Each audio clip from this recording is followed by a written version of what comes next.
what is up, everybody? Thank you for tuning in. Welcome back to the Retro Pioneers podcast. This is episode 18.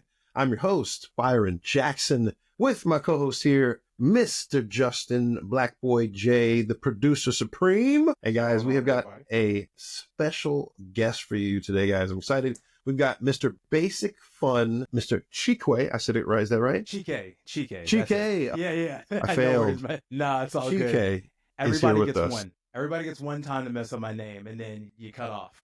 Just messing with you. Cut off. Yeah. Out of the podcast world forever. Yes. No, but How are yeah, you doing thanks. today? I'm doing good, man. Thank you guys for having me. I'm excited to be here.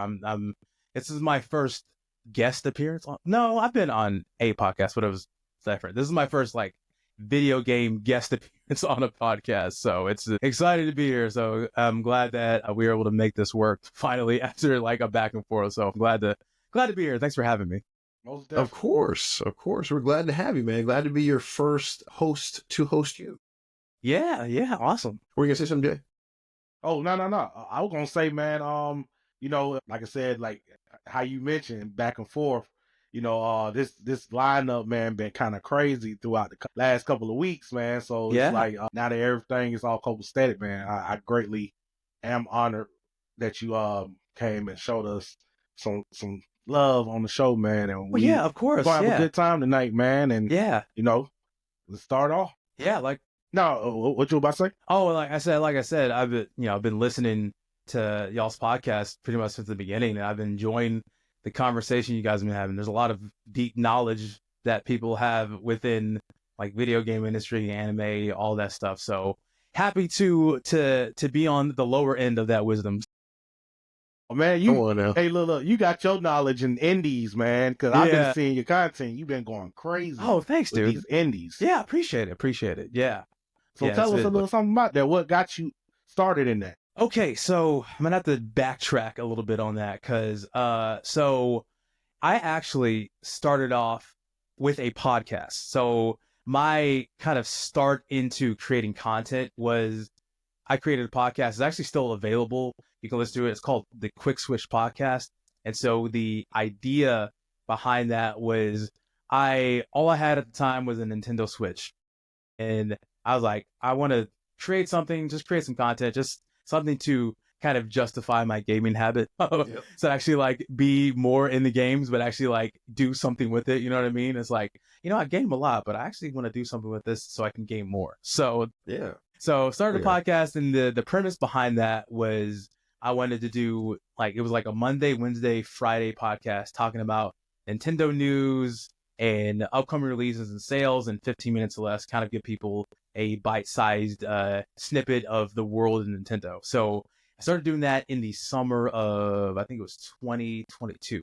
So I did that, and that was just an audio-only podcast. And then somewhere down the line, I wanted to start reviewing games. I was like, I like the way people review games. I want to start doing that. I want to see how I can review games. So I just started buying. Well, the reason why I started doing indies is because they're cheap. Yeah. And so I was just looking on the Belonging eShop too. of some of the cheapest games I could find, and just some upcoming things, and a lot of them were indie titles. I'm like, I'll just start reviewing some cool indie titles and see how I get on, because I can't be affording Nice. all these $50 and $60 and $70 games for review. I don't make that kind of money, man. I'm not that big. So I did that, just started reviewing games, and that was audio only. And then the very first video review on the YouTube channel, which was initially going to be an extension of the podcast, was in a game called A Short Hike. So it's a beautiful indie game. I don't know if you guys have played it before, but it's what you would term as a cozy game. You can look it up. It's like pixelated. You can actually change the settings to make it more pixelated.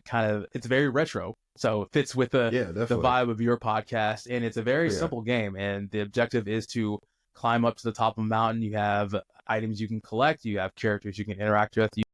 It's all animals, so it's kind of like Animal Crossing almost. But you're not farming or anything. You're just interacting with people, doing a little bit of side quests. It's the most chill game. I actually replayed it recently. Is it PC only? No, it was on Switch.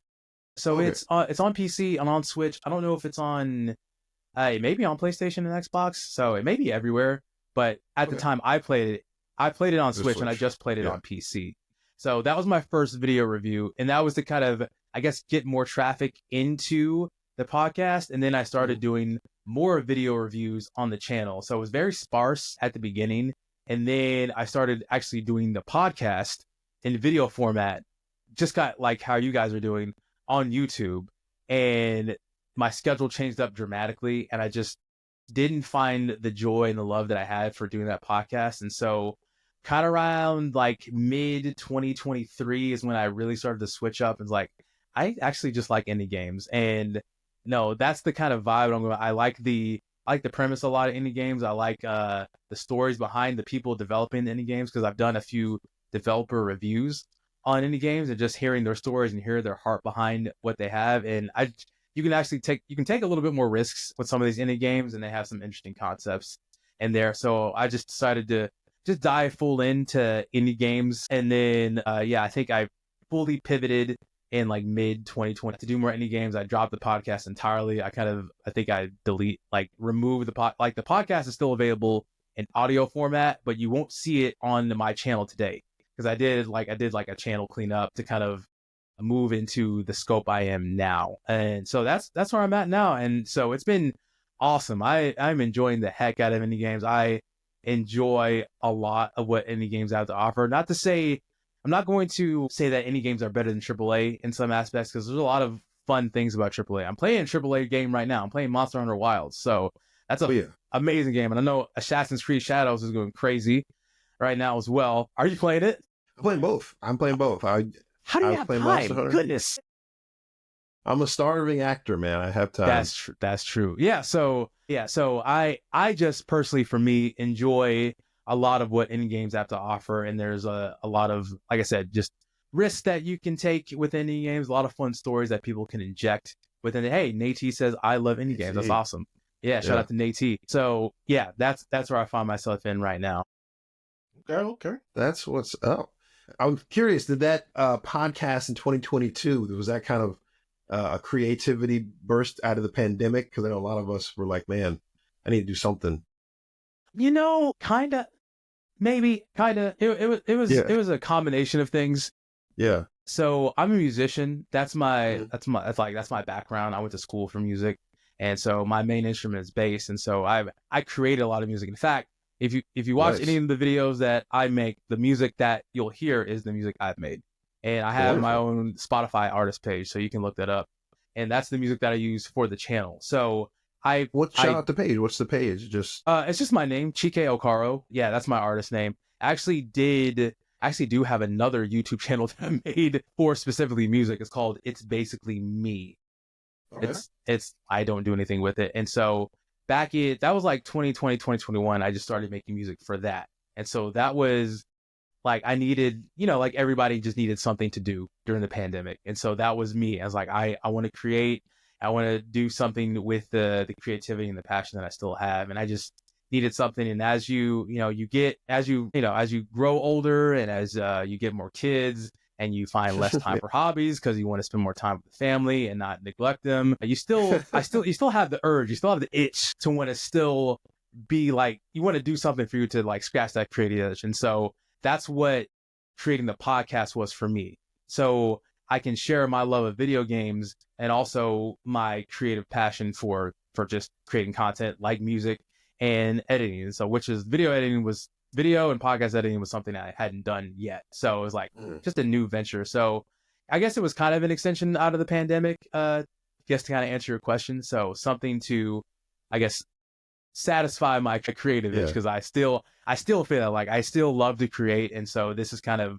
blending the two skill sets there. Okay. Yeah. Nice. Now, go ahead. Oh, go. You go ahead, Byron. My bad. Does that mean that your does the Nintendo fandom, did it wane a little bit and indies totally take over, or Nintendo kind of just? I still like Nintendo.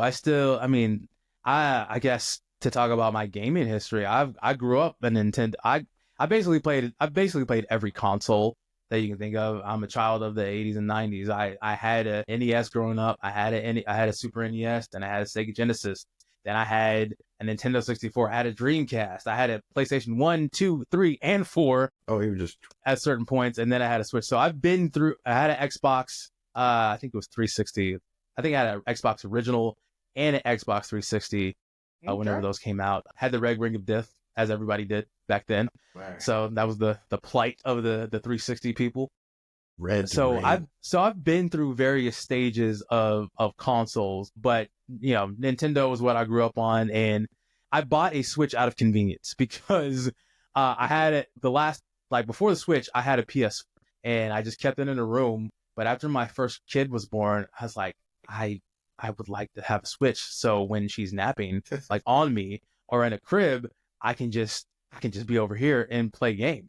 And so when I got a Switch, the game that it came with was Legend of Zelda Breath of the Wild. So that was the first Switch game I played. Incredible. One of the best games I've ever played on the Switch. It still holds up to this day. It is remarkable. And I don't know what the Switch 2 is going to do to push that forward, and if they make another Legend of Zelda game. And hopefully the power is going to be there in the co-op Zelda. That would be amazing, man. Yeah. So the Switch was partly out of I need something mobile because I got to be more mobile. I'm a dad now. I can't just go into a room and hold myself up for a while. So I think a lot of dads feel that way too. People I 100% agree with you. Yeah. I think the average gamer, I think y'all talked about this, and I've heard this before, that the average gamer is like 35. And so that's like well within our age range. And so a lot of us that grew up gaming, we still feel that itch to game, but we also understand the responsibilities. Hopefully we all understand the responsibilities we have of fathers and husbands and, just life stuff. We have to do life. So you just find ways to game and to satisfy that hobby. That's something I had to kind of evolve around when my son was born. It was like I was a heavy Xbox player, but then I gradually transitioned to PC. Mm-hmm. But when I found out about the Steam Deck when it first came out, I ended up buying one, and now I'm able to do I don't even use my gaming PC as much because my Steam Deck can hold up any AAA game as of right now. Don't know what's going on next year, but right now it's still holding up. So, I even thought about getting the Ally Roguelikes. Oh, yeah, the Ally X. Yeah, that's a good one. Yeah, I think it can hold up everything except for Monster Hunter Wilds, which I'm still like, Capcom needs to fix optimization on that. It can barely hold up on a PC, honestly. Can we get into that engine talk for just a second? Like, how is it that Capcom, which is a much bigger company than a lot of companies, they're still using their own proprietary engine, but it doesn't hold up to almost anything. I love Monster Hunter Wilds, but it's just like when you play that against Assassin's Creed Shadows, Ubisoft's proprietary engine, I'm like, I know. I saw that, and I saw they already, I think they were day one Steam Deck verified. And I was like, okay, Capcom, why aren't y'all doing that? Y'all can do. I think Capcom is arguably bigger and more profitable, at least right now, than Ubisoft is. So I'm like, they've been around longer for sure. So they would have insides on just the tech and, some of these companies, they need to abandon, either double down on their proprietary engines or abandon them because they're kind of hurting them. Bethesda is the same way. Like, that's why Starfield didn't hit. You just pulled the thought right out of my mind. You literally wrote yeah, because they're the using creation the same engine is done. It doesn't. They've been using work. the same engine since Skyrim. I wouldn't be surprised if internally they've already switched over and just haven't announced it, because they're already using Unreal Engine 5 for Halo. Okay. And Elder Scrolls 6 has been working on, but they haven't announced if it's 100% using the creation engine after the acquisition of Bethesda. I hope they do something about that, because that just, please, we want to, like, people want to play your games. Yeah.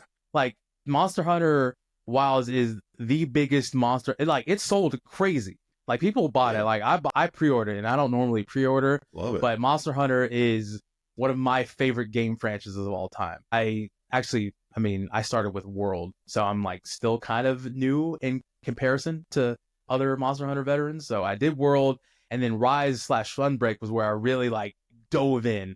That's kind of part of the resurgence of my own gaming life. It was like part of the reason why I do what I do now is because I fell in love with Monster Hunter Rise and Sunbreak. So it's not related to anything I do now, but it's like it's sparked in me. Like I know you guys understand, like you, there's always like that game that sparks that. Oh man, I really enjoy like this moment brings here. you back into gaming. Yeah, it brings you back into gaming. That's exactly what it was. So It's the Monster Hunter immersion, Rise that was that immersion for level me. just Yeah.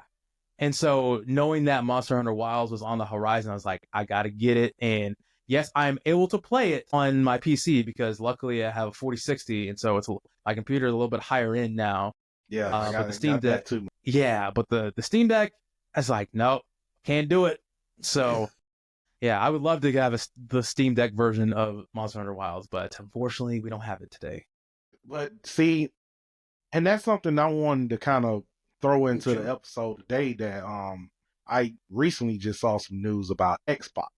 Okay. Well, let's just say Microsoft. And what they're doing right now, I seen a picture of their new UI that's coming out. And I seen Steam on one of the tabs. Well, yeah, that leak You that seen you're that, right? you're talking about. What? Yeah, it's now that's people are trying to aren't sure 100% about that leak, but it's very promising and it makes sense especially if you're Microsoft and what you're trying to do. It's kind of the only logical thing they should do, especially if they're saying we're still going to make consoles. Yeah. But we're like games will still come out on Game Pass, and then like I don't know what 4 months later they'll be on PlayStation 5, maybe the bigger games eventually.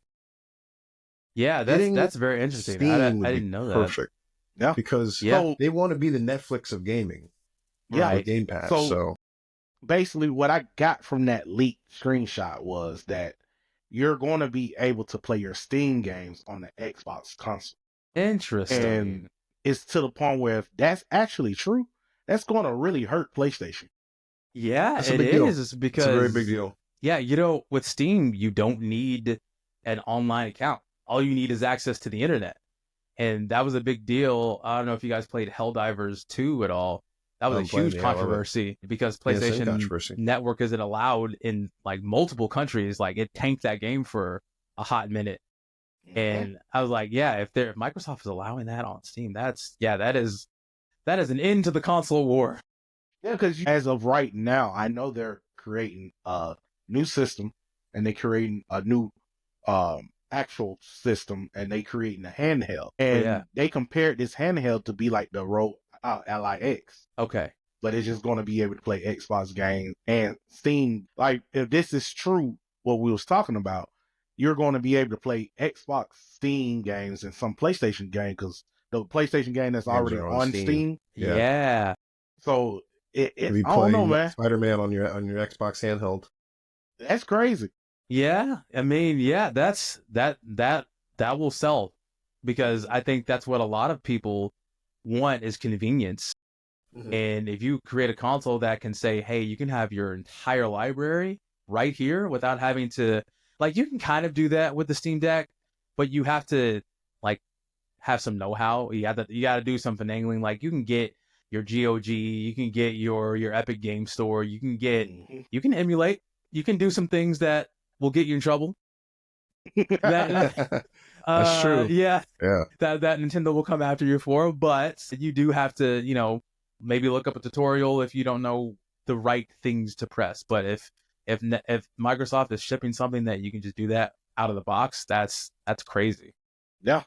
So with your indie journey, what do you prefer to play your indies on, console or PC? So what I have right now is I have a PC, I have a game PC, and I have a Steam Deck. Because I sold my Nintendo Switch to purchase a Steam Deck, because I realized that a lot of the indies that I play, and when I'm looking at indies that are coming out, a lot of them don't readily have a Switch port. And so if I want to be able to play games for review at time of release, and also just when the cultural zeitgeist is talking about it, I kind of needed to start building a Steam library. So I got a Steam account, and I did have like a lower end PC, and that's when I like Like if you go back to some of the earlier videos that I did, some of the content isn't like some of the content isn't always the best. But now that I have a better gaming PC, shout out to my wife who bought me like a higher end gaming PC. She's not even a gamer. Yeah, there we go. Shout out to wives. Yeah, and like I sent her this link to this PC, like it's like a pre-built at Costco. And I was like, wouldn't it be funny if you got me this? And then like a week later, she came back and I'm like, what is this? Oh my gosh, this is insane. Yeah. So I really appreciate her for supporting me in this because she doesn't care about gaming at all. But she supports me doing this because, again, helps me like I'm able to game, but I'm doing something with it. So I can justify that. So I do have a gaming PC and I have a Steam Deck. And recently I just got it's called an RG35S. So it's basically a Game Boy. It's a retro Game Boy. You've probably seen it online. I have seen a bunch of ads about it, but it basically has 21,000 games on it that range from you can play like Game Boy Color, Game Boy Advance, PSP, PS Vita, like all like literally every retro game you can think of and more. Oh, that's something similar too, isn't it? Is that a Vita? Yeah. What is that? It looks like a Vita, but it's a Trim UI Smart Pro. Okay, so that's something Play similar. all my retro games on it. Yeah. But I also have the one that looks like a PlayStation. Well, not PlayStation. I have one that looked like a Game Boy. Yeah. Color. Yeah, that's the one. one. I have one that looked like a Game Boy Advance. I Nice. don't know why I stay buying these damn things, bro, when they all do the same damn thing. but it's just the nostalgia of what is representing that makes me like, okay, yeah, take my money. It's that collector's heart. You got to get it. Didn't somebody give you one for review, I thought? Yeah, it was okay. this one. Yeah, that's what I thought. Okay, cool. Shoot, hit me up. I'll do nice. it. Yo, I got to send it back, though.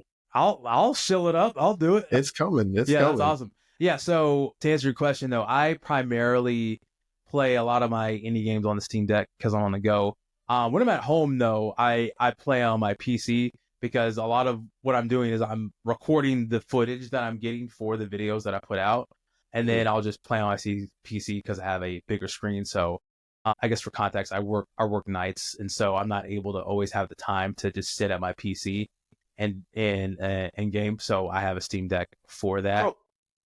So let me ask you this: do you use the Steam Deck screen recorder feature? I have, but it's not like I've tried to transfer over files to my PC, and I guess I haven't really figured that out yet. It didn't work as well. I think when I tried to export, so maybe I need to try that again. But I have used the feature before to get footage, but typically I have a couple of days to record a lot of the content, and so I'll just have the time to do that, and then I'll just record that and then edit it and upload it. So, but yeah, Steam Deck is basically my main console of choice right now. Byron, get one. You should get one. Yeah, get a Steam Deck. It's so great. Yeah, and because there's cloud saves with Steam, and you can basically go from your Steam Deck to your PC or laptop, and without missing a beat. Now, some games don't always do that. I know specifically for indie games that aren't always supported by Steam. So they're like, Steam has a tag, like it'll say it's unsupported, it's playable, it's verified. And so that's something you have to check for, because there are some games, I know AAA games will always do that and AA games will do that, but indies like on the lower spectrum of the A, like the I's, I would say, don't always have cloud saves. But for the most part, I think a lot of the games that I play do have cloud saves between your Steam Deck and your PC. So with mine, I have a system. I had to do it myself though, but it's kind of like hacking your Steam Deck. Okay. So with any game that don't really support cloud saving, I got a way where you can do it. Oh, interesting. Okay. I'll have to. So I have to send you a tutorial of that. Send me that. That's awesome. I would love to know. Yeah, that's great. Because there's a game that I've been playing right now. It's called Hyperlight Breaker. It came out earlier January. Yeah. It's by the people who made Hyperlight Drifter. And so Hyperlight Drifter is a lot different than Hyperlight Breaker. Hyperlight Breaker is a roguelike. And it had a lot of hype around it. And it just came out to kind of a buggy release. It just wasn't optimized well. It released on everything, if I remember. It did. Yeah. So it was a lot of hype, a lot of marketing, and it just released in kind of a poor state. I know they fixed a lot of things in the last couple of months, which is awesome. They've listened to a lot of the community, and they've responded well to that feedback. Because yeah, when I played it initially at launch, I was like, this ain't good. This ain't good. Yeah, so it didn't run well on Steam Deck. It was buggy even on PC. There were some UI issues. There were some things within combat was way too hard. You couldn't they didn't have healing items initially. So there were just some things that like No just healing items quality at of all. life, some quality of life features that just didn't hit on launch, but they've gone back and they fixed a lot of that. So, but it's a fun game. So I definitely need to go back and play that one. Gotcha. I wonder, have you played Risk of Rain 2? I haven't. I know about Risk of Rain. I think I Yeah. even have one of them on my Steam library, like in my backlog probably. But I am familiar with Risk of Rain. Yeah. Oh man, you should play it. It's a good one. It's a nice, fun, kind of slightly pixelated co-op. Yeah. I guess it's a roguelike, actually. I think it is. I think, are they all roguelikes? Because I think from what I've seen, Risk of Rain 2, and Risk of Rain Returns, right? Risk of Rain, I think might be Risk of Rain 2 Returns, might be like a add-on, I think maybe. Okay, gotcha. Yeah, but I've seen Risk of Rain 2 The one they're currently a lot. working on is 2, where they're currently adding content and stuff, yeah. Okay. Yeah. I've seen that. Yeah, I never got around to that one. Yeah, I need to though. Oh, man. So my indie game recommendation to you. Yeah, that's awesome. That's a good one. A big indie game, like, so Monster Hunter Rise was one of the big parts of the resurgence of my gaming sphere. Hades was another one of those. Big game. Yeah. Almost won Game of the Year, right? Yeah, it did. It was in the running. Supergiant Games is one of my favorite developers. I've played almost all of their games. Yeah, I'm about to finish one of them. So they made Bastion, Transistor, Pyre, Hades, and then Hades 2. I played Bastion, loved it. Played Transistor. I liked it, but I didn't really get into the combat. The flow of the combat was a little bit weird for me.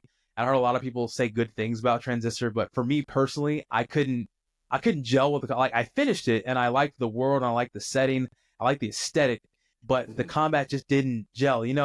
I was like, at the ending game, I was like, I still couldn't gel with the combat, where at this point I'm in end game. I should be I should be intuitive with what I'm doing. Yeah, I should be doing backflips over everybody.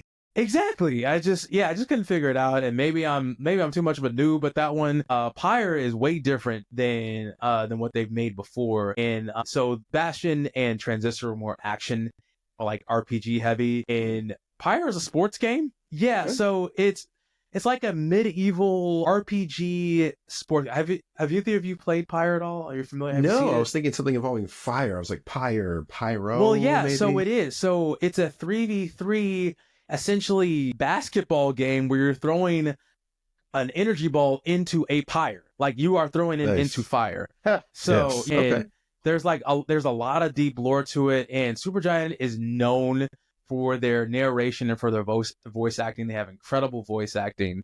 One of their more notable voice actors by the name of Logan Cunningham voiced a lot of he voiced Hades in Hades and Hades 2. And so a lot of their games, and so he narrates a lot of that, and so there's a deep lore and story behind that. But the gameplay is 3-on-3, where you have certain characters you can choose from. They have different sizes and ranges of their abilities, and you are essentially trying to score in the other team's basket or pyre before they do. But there's a deep narrative, and you're essentially prisoners trying to escape from this essentially purgatory that you're in. And each time that you play, you go up, you play each team, they're also trying to do the same thing. And then eventually you get to the end, and then you can choose one person from your squad to make it out. And then you do it all over again. You rinse and repeat. And so it's a fantastic game. I need to finish it, but it's an interesting premise, but it's definitely different than all of the games that they made. And obviously Hades is Hades. And that's one of the games that I think in my mind helped redefine the roguelike genre. I think a lot of games that have come after Hades have tried to emulate what Hades has done. And just kind of like how Vampire Survivors hit like crazy, and everyone since Vampire Survivors has tried to make a Vampire Survivors game, or like how Dark Souls hit so well, everybody's trying to make a Souls-like. So yeah, there are certain games within their genres that have said, we did it so well, everybody else is going to copy us. And some of them do it well, some of them don't do it well. Yeah. Have any of you played the P? I played the demo of Liza P. And I did watch a lot of Liza P. And that did really well. That's a really fun game. I saw the trailer for the DLC that's coming out, I think this year. I think they showed it during the Game Awards, if I'm not mistaken. And I like the idea. I love the idea that you're Pinocchio, like a Souls-like Pinocchio. So yeah, medieval Pinocchio, just chopping heads off. Yeah, I'm a big fan of Souls-likes. I think the only Souls-like I haven't played, I didn't play Sekiro, and I didn't play Elden Ring because I just couldn't do it. I didn't have the time. I'm never gonna touch it. It's a big game. But I will be playing Elden Ring Night Rain. So that's on my list. So the roguelike. Hades is at the top of my list, and then of course Hades 2 still in early access right now, but it has more content than Hades 1 does right now. And so whenever they go 1.0, it's insane. So it's their first all that sequel. Money they made off of Hades. Yeah, exactly. So at least they have a sequel. I'm looking at you, Silk Song. So Silk Song ain't ever coming out.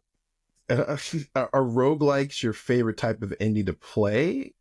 It is. Or which favorite indie genre? Okay. Yeah, so that is my favorite genre as a roguelikes, and then I would say actually put this on my bio. So I'm a big fan of roguelikes, RPGs, and Metroidvanias. But roguelikes are my favorite type of genre. Mostly because you can play, like, a lot of my gaming, I have to maximize the time that I have, and roguelikes fit within, like, my gaming time, and you can just do, like, a quick 10-15 minute run, and you're progressing always. And that's what I love about roguelikes. And there's the different mechanics within certain roguelikes. You figure out, all the weapon varieties, and there's, depending on the type of game, depending on how deep the lore will go within the game. Like, I'm a big fan of Greek mythology, and so that's why I love Hades so much, is because not only they have great art and great combat, they have a very deep lore within Greek mythology, and so it's really cool to see all of that play out as you're progressing through the game. So there's a narrative throughout the game as you're doing your runs in the roguelike. So I really enjoy. That's why I think Hades hit for me, because I love narrative-driven story games, but also love action, and I think that's why Hades hit for me. So yeah, that's why I think because of that game, that's why roguelikes are pretty big. So, and I played a bunch of different roguelikes out of that. Okay, nice. The roguelike. So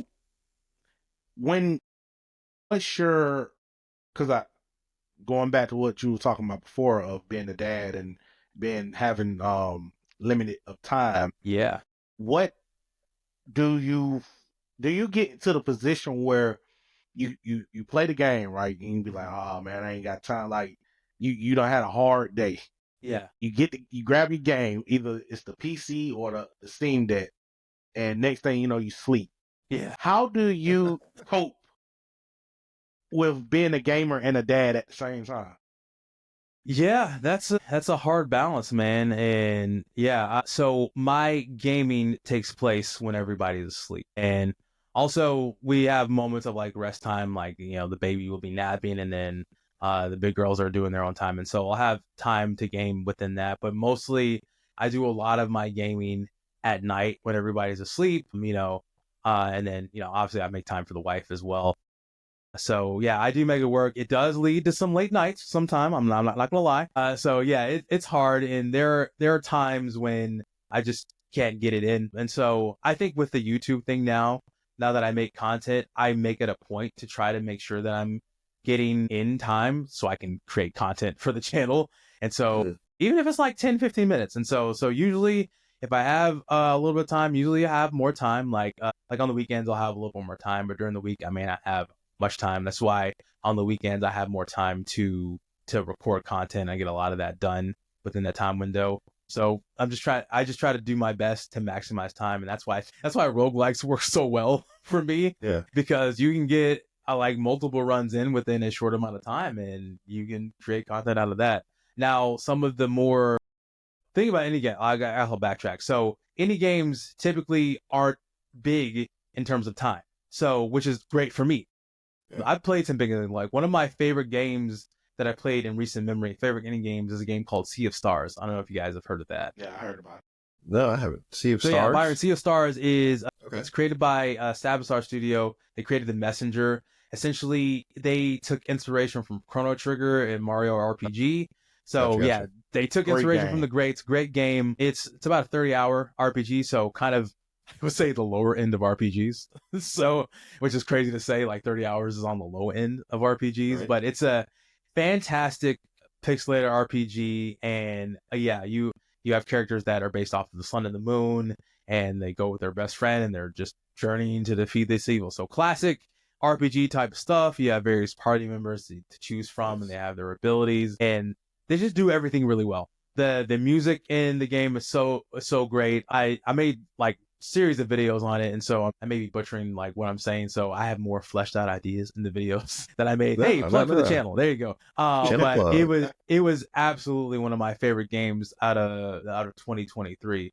And so that game, so when I play games like that, with like an RPG or something that requires a little bit more time, I tend to just stay within that game for a little bit, just to kind of grind it out, especially if I'm doing it for a review or creating content.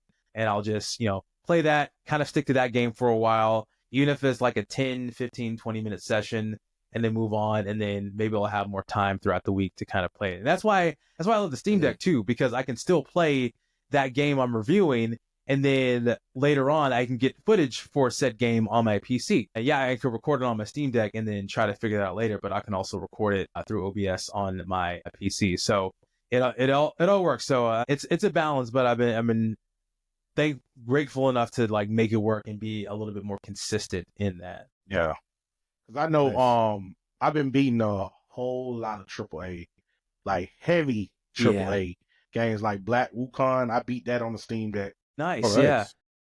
It was hard as hell, but I beat it. That's awesome. And what's the other That's one? still in Like my right backlog now, right now. the one I'm doing now is Final Fantasy Reboot. That's long. I heard that's really long. I just started. Yeah, I think the longest RPG I've played was Persona 5.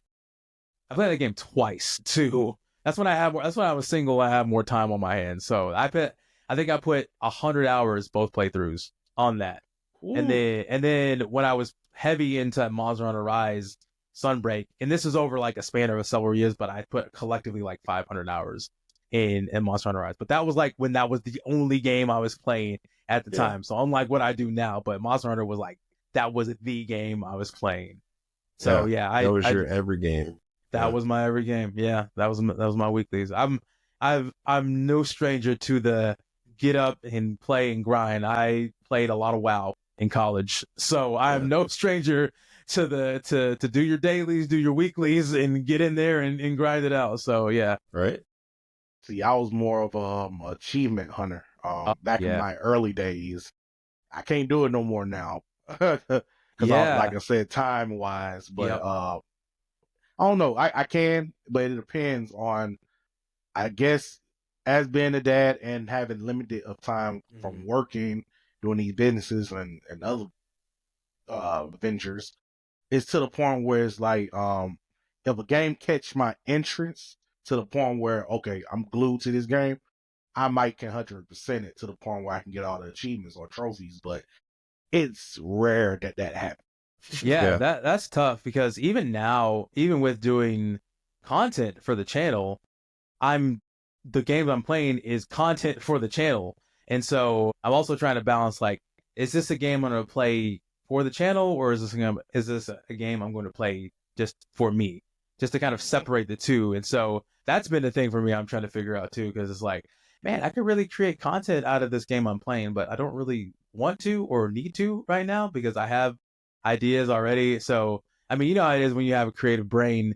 It's like you're playing a game or you're reading something, you're doing something, you're like, man, I could make something out of this. But sometimes you just don't need to. Sometimes the content brain doesn't need to be on all the time, and you just need to step away and say, okay, I'm just going to do this thing for me. So that's why sometimes I step away from gaming and like I'll watch anime or I'll watch a TV show. I just finished Severance season 2 with the wife, which is, I don't know if you guys watch Severance. That's insane. Been meaning to get into it though. It's Yeah, you watch We have Severance. good This is things. an insane show. But I did, I guess to bring in more the anime sphere, I did watch all of Dragon Ball Daima, which is awesome. Yes, sir.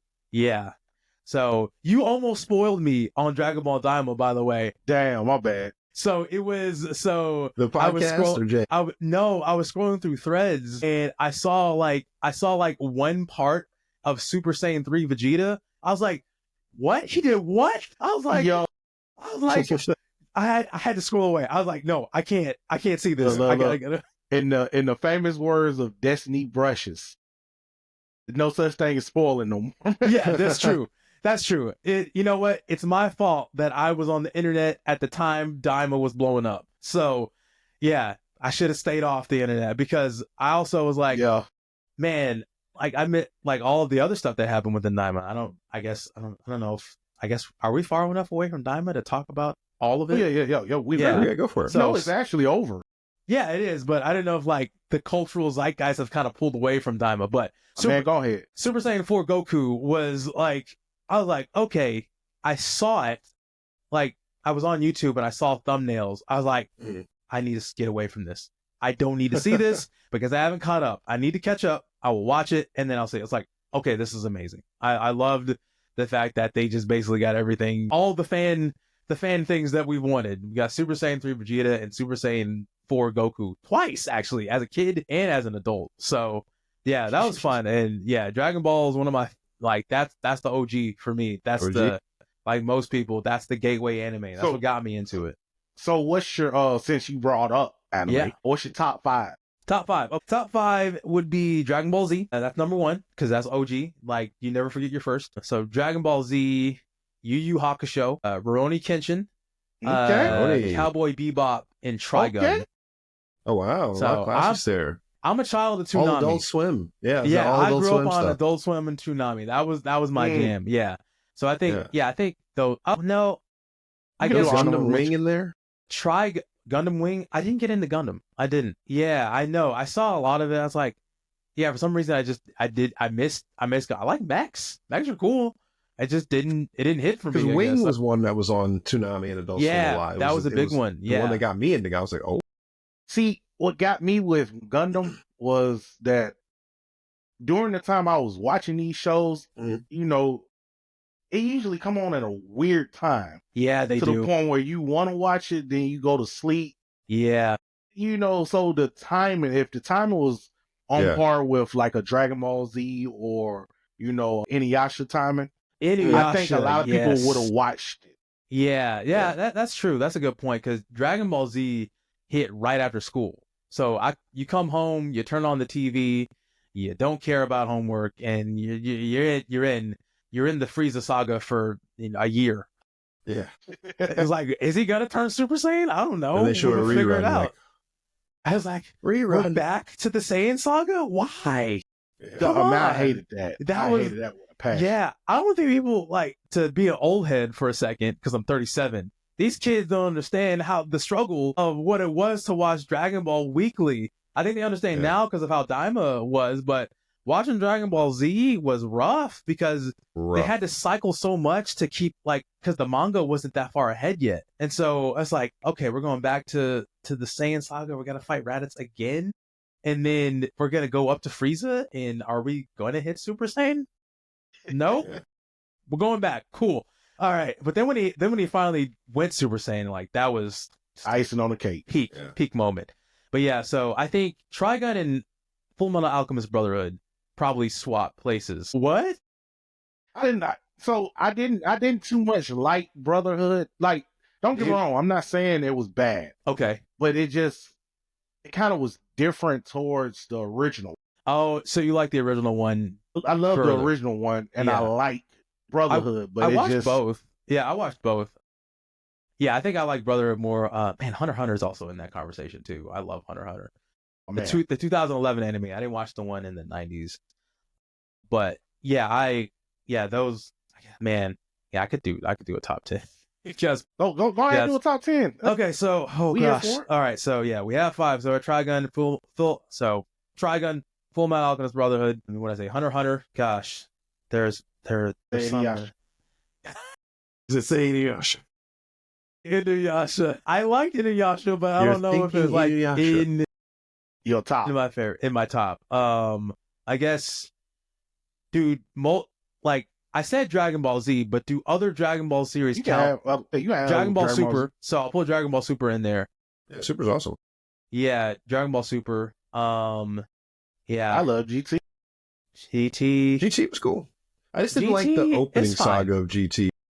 Yeah, I like GT. When it gets It's to not- Baby, not my that's favorite. cool, but the Baby arc was off-world great. one. GT was fine. Man, I'm trying.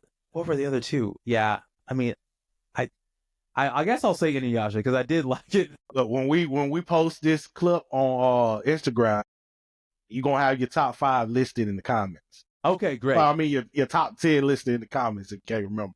Yeah. Oh yeah. So Inuyasha will probably be number 9, and then oh gosh, I'm trying to think of my last one. Did you watch Ghost in the Shell?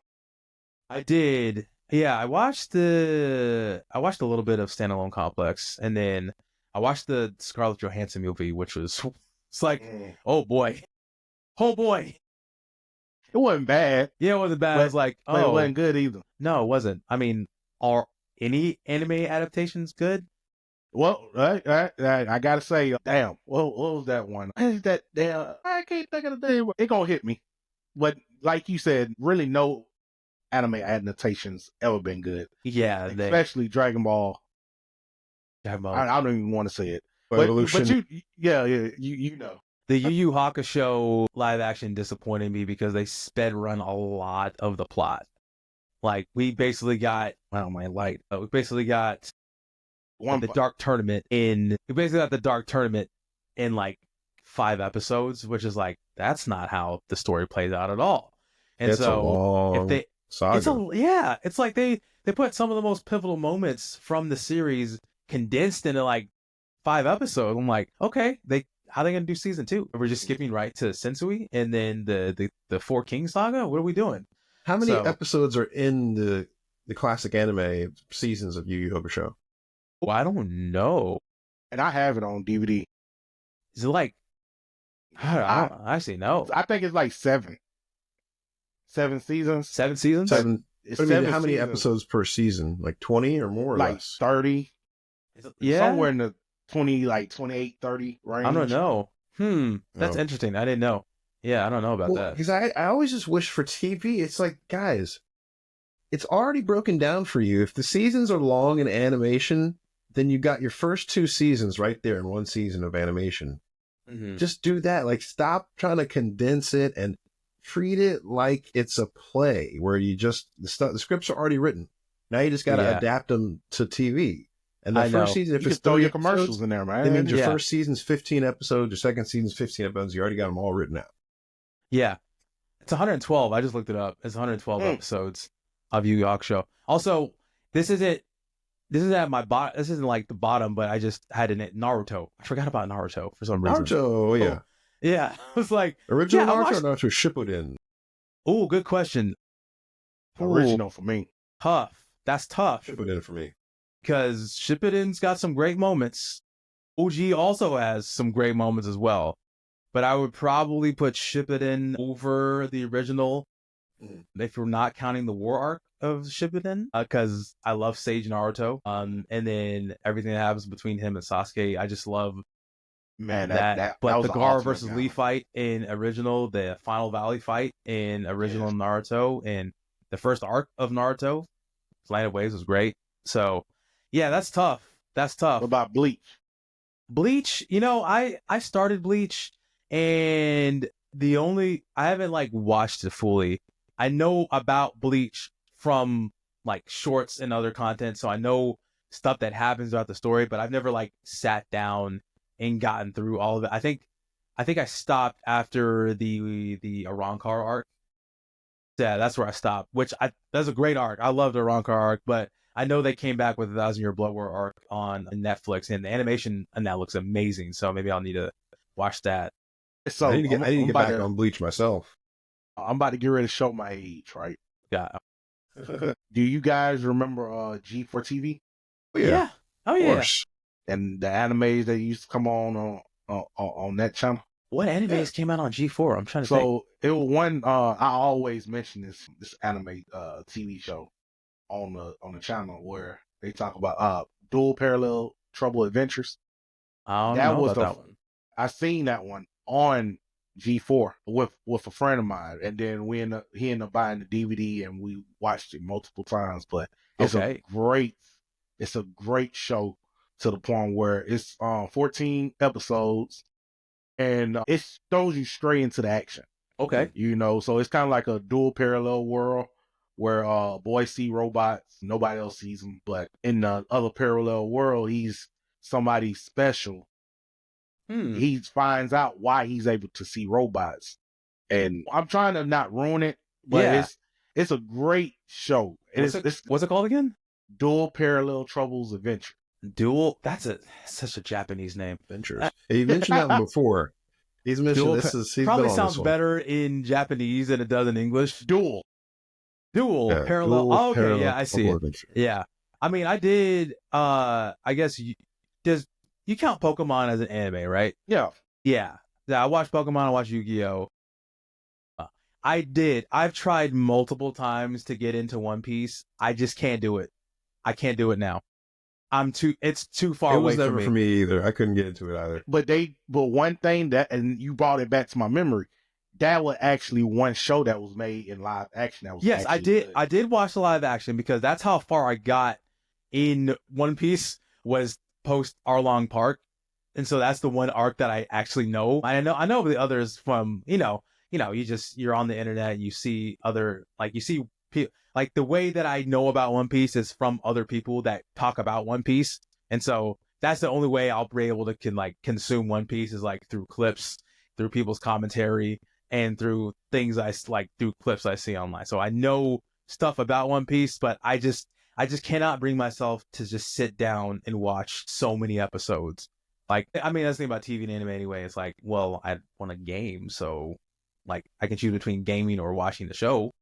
I'm game. Or you can just game and watch the show at the same time. I do that. That's why there's a lot of roguelikes that can just let you do that. The podcast / TV game. So love that. Nah, yeah.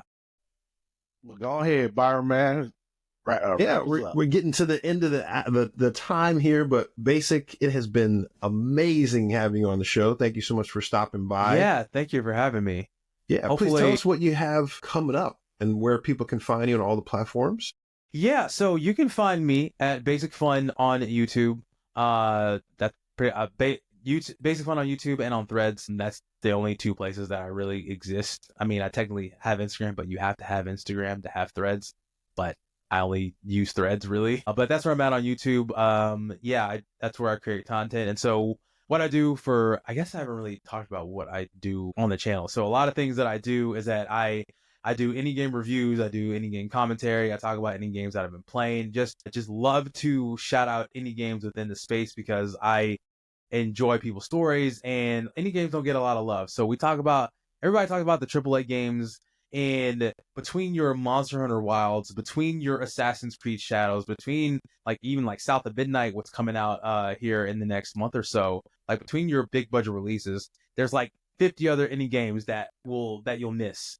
And so that's what I love to do. I love to highlight games that you may not know about, games that you may have heard about that may pique your interest, but maybe it'll push you into purchasing the game, because that's also helps the developer that is making the game. So when you are purchasing it, obviously when you purchase a big budget game, you're helping the publisher, you're helping the people that work for them. But when you are purchasing an indie game, you're helping a person that has actually made the game, because a lot of indie games, are made by teams of several or maybe even one or two people. And so I love to be able to support people's projects and their passions. And yeah, Steam and whatever publishers they partner up with take their cut, but I love to be able to shout them out as well so they can get love.